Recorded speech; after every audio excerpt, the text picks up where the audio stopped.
Prey. Prey is the long-awaited reboot of the Prey franchise. Its development is hazy at best. To really put a dot on where the development actually started on Prey isn't easy, but best bets say about 2013 due to a leaked email released by Kotaku. In the email, it said how development on the Prey franchise had moved from Human Head Studios, who developed the original Prey game, to Arcane Studios, who are most well known for the Dishonored games. The reason for the move is more confusing, though not because it's being kept quiet. No, it's because there are so many factors that not really anyone could really pinpoint which was the key one. Prey 2 was originally announced at E3 2011. It was highly praised for its trailers and the gameplay too. And well, that's really all that could be said for it, because it was never mentioned after E3 2011. It was just kept quiet until about May 2013 when the email leaked out. Best reason for Prey 2 being cancelled has been pointed to differences between developer and publisher, and even politics. Yeah, I know, I'm confused about that point too.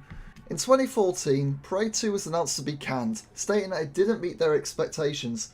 And well, upon that announcement, much of the gaming community disagreed with Bethesda, and the cancellation of Prey 2 was considered disappointing to many gamers, me included. And all was kept silent again, until E3 2016. During E3 2016, Prey was announced. The reception to the announcement was very mixed, mostly due to how it looked not even a slight bit like Prey. The physics-defining gameplay, the alien invasion setting, the fast-paced gameplay, none of that was even slightly shown in the trailer. Instead, it was presented as a slower-paced FPS horror title. Many people were wanting to know how on earth this even related to the Prey franchise. And well, the simple answer we got was that it was a reboot. Maybe the fact Prey didn't hold much resemblance to the original 2006 game or its cancelled sequel was a factor that led to its underwhelming release. It released in 2017, but many were kept waiting for reviews, but due to Bethesda's review policy, it took about a week for the reviews to actually start arriving. But boy oh boy, those who got straight into the game, well they were in for a treat.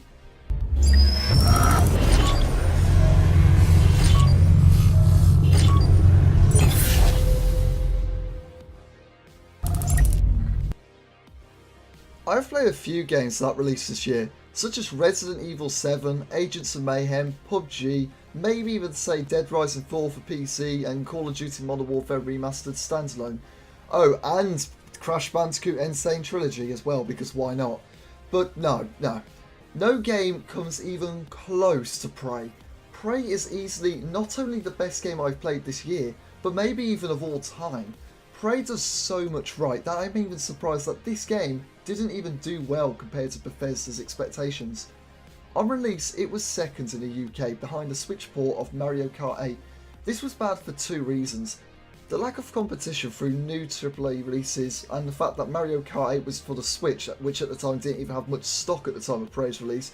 The game also sold 38% less than Arcane's Dishonored 2, which did in all honesty have the trust from gamers as an established franchise.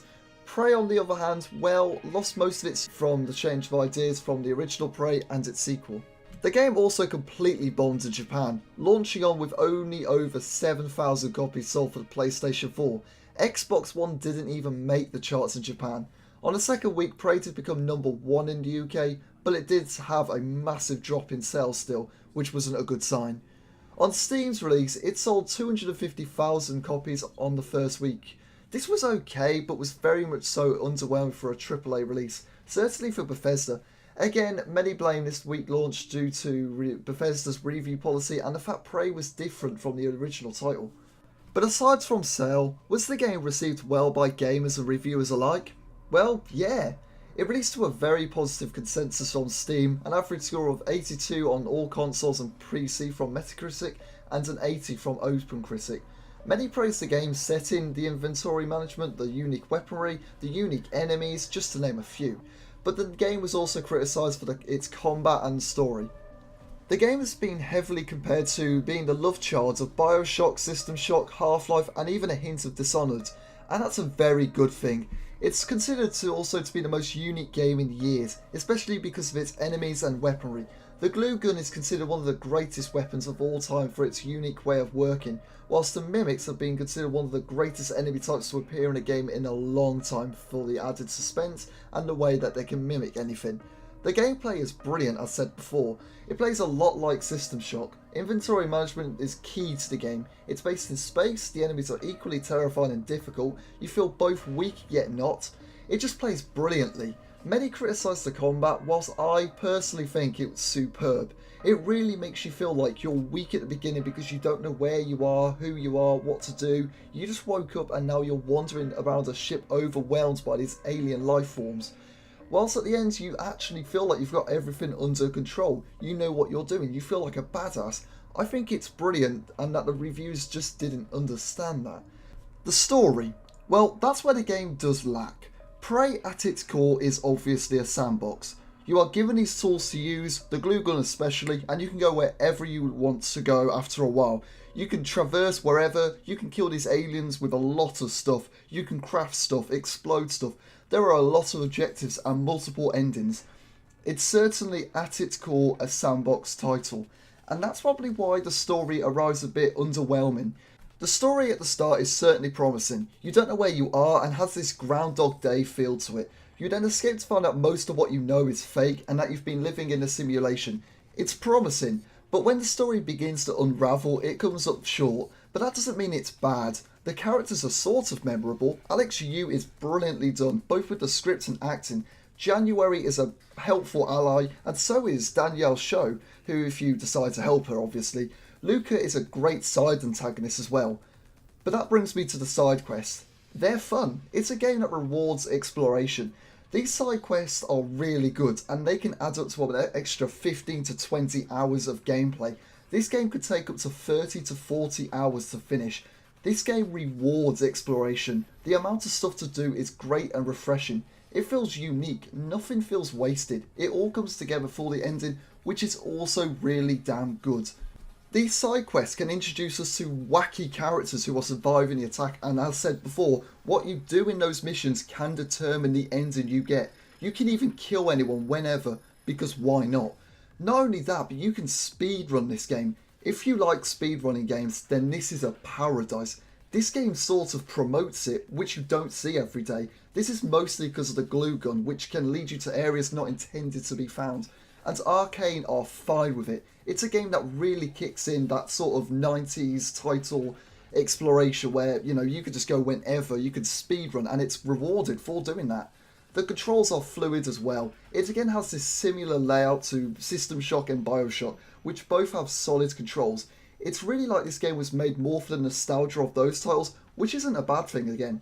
The graphics are also excellent. They follow on a similar style as Dishonored, which has a brilliant graphics style. Here it works really well. It's more of a sci-fi version than Dishonored, obviously to fit well, but it also works again. If anything, this game could be seen as a goddamn piece of art. It's just so beautiful, and the developers probably know that because there are some areas when you can just go outside and just look at the little details they've added.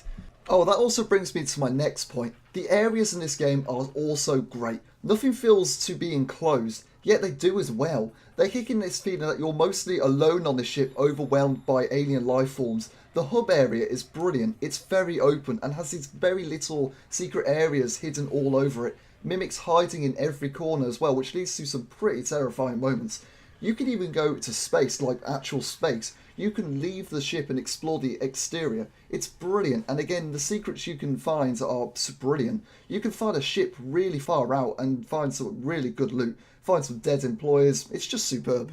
And the employees, there are about 200 plus employees that you can actually find. They'll either be dead, alive, or even turned into these alien life forms, such as phantoms. It really makes you want to know more about the lore of the game. And the lore of the game is really damn interesting. Just knowing the backstory of Talos 1 and how it ended up to be in the state that it is in is easily one of the most intriguing things you can do in this game. Hidden notes all over the place, hidden on some bodies of these employees, shows the darker side to the story of Talos 1. Seriously, if you want a game with a solid backstory lore to it, then I recommend you buy Prey immediately. That brings me to the end of this, my final point, the overall opinion. My overall opinion is that Prey deserves more attention. Prey deserves more people buying it. Prey is a title that differs itself from the standard gaming trends of run-and-gun linear titles, but instead borrows aspects from unique titles such as Bioshock, System Shock and Half-Life. It's a game that could easily be in the future remembered as such as one of those titles. It has the same interesting level of interest behind it, if that makes sense. If you haven't bought Prey, I cannot recommend it enough. I put 40 hours into it before I even finished it. That was 100%. To even finish the story, it takes about 20 hours. The game has a surprisingly high amount of gameplay and content. It has a heavy level of replayability such as Bioshock and System Shock. It's really addicting. The lore is brilliant. It's graphically pleasing. The audio is smooth and can tense the atmosphere at any moment. The characters are brilliant. The combat actually works if you want a realistic feel to it at the beginning and you want a sense of progression through the game. The world is massive and holds many secrets and some damn intrigue and lore to it. If I could hold any gripes with this game, it's that its story comes a bit short. But even then, the ending is brilliant somehow. And sure, there isn't multiplayer, but if there was, it would only hurt the game. This is a game made for single player, and that's it. If you're a multiplayer only enthusiast, then you will be disappointed. This is a game that makes you feel alone, lost and weak, but you will be missing out on an experience that is unforgettable.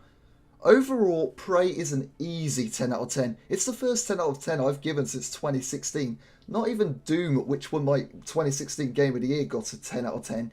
Prey is just superb as a whole. There is nothing that ruins this title. The only negative is the story is a bit wobbly at points, but it's not something that ruins the game, because you'll be too damn invested in exploring and having fun in the sandbox to notice these issues. I again cannot recommend this game highly enough. All I could say is if you haven't already, do yourself a favour and buy this game. You will not regret it at all. And also, whilst you're at it, don't forget to subscribe, like and comment down below your opinion on this video, because it also helps me a bloody ton.